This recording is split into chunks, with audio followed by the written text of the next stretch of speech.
सार्वजनिक आरोग्य विभाग राष्ट्रीय शहरी आरोग्य अभियान नाशिक महानगरपालिका नाशिक गुणवत्ता आश्वासन कार्यक्रमाअंतर्गत महाराष्ट्र राज्यात नाशिक महानगरपालिकेचे रुग्णालय प्रथम राष्ट्रीय शहरी आरोग्य गुणवत्ता आश्वासन कार्यक्रमाअंतर्गत नाशिक महानगरपालिकेचे सर्व शहरी प्राथमिक आणि शहरी सामुदायिक आरोग्य केंद्रांमध्ये कायाकल्प हा कार्यक्रम राज्य शासनाचे दिलेल्या मार्गदर्शनानुसार आणि मूल्यमापन बँकलिस्टनुसार राबविण्यात येतो।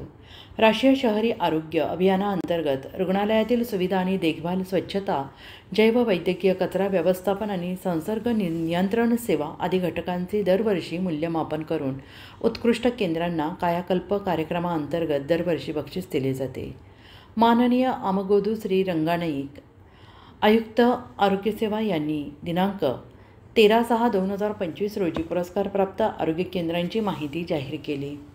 गुणवत्ता आश्वासन कायाकल्प कार्यक्रम स्पर्धेत शहरी सामुदायिक आरोग्य केंद्र या गटात नाशिक महानगरपालिकेचे मायको सातपूर रुग्णालय, इंदिरा गांधी रुग्णालय, पंचवटी श्री स्वामी समर्थ रुग्णालय, मोरवाडी हिंदू हृदय सम्राट बाळासाहेब ठाकरे रुग्णालय, नाशिक रोड तसेच डॉक्टर झाकीर हुसैन रुग्णालय यांस प्रोत्साहनात्मक बक्षीस प्रत्येकी 1 लाख रुपये असे एकूण 5 लाख रुपयांचा पुरस्कार मिळालेला आहे।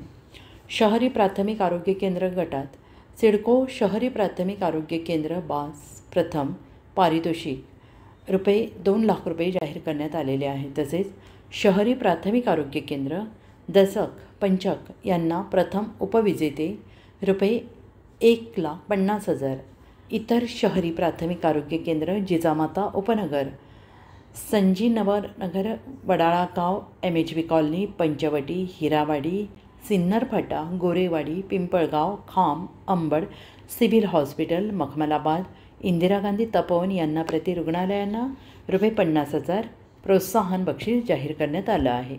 असे नाशिक महानगरपालिकेचे एकूण 21 रुग्णालयांना वर्ष 2024-25 अंतर्गत ₹15 लाख बक्षीस घोषित करण्यात आलं। याकरिता नाशिक महानगरपालिकेचे आयुक्त तथा प्रशासक डॉक्टर मनीषा खत्री तसेच अतिरिक्त आयुक्त श्रीमती करिश्मा नायर यांचे अनमोल मार्गदर्शन लाभले। या पारितोषिकांमुळे सार्वजनिक आरोग्य विभागाचे वैद्यकीय आरोग्य अधिकारी डॉक्टर तानाजी चव्हाण तसेच सहाय्यक वैद्यकीय आरोग्य अधिकारी डॉक्टर अजिता साळुंके, डॉक्टर जितेंद्र धनेश्वर, शहर गुणवत्ता आश्वासन समन्वयक डॉक्टर हिना शेख, सर्व विभागीय नोडल वैद्यकीय अधिकारी, सर्व वैद्यकीय अधीक्षक, वैद्यकीय अधिकारी कर्मचाऱ्यांनी चांगलीच कामगिरी केली अशी पोचपावती मिळालेली आहे। सर्व डॉक्टर, परिचारिका आणि इतर कर्मचाऱ्यांचे संयुक्त सहकार्याने रुग्णांना उत्तम दर्जाची सेवा मिळेल यासाठी कटिबद्ध आहे। शहरवासियांचे आरोग्य सुधारण्याकरिता यापुढे प्रयत्न सुरू राहणार असल्याचं मनपाचे वैद्यकीय आरोग्य अधिकारी डॉक्टर तानाजी चव्हाण यांनी म्हटलं आहे।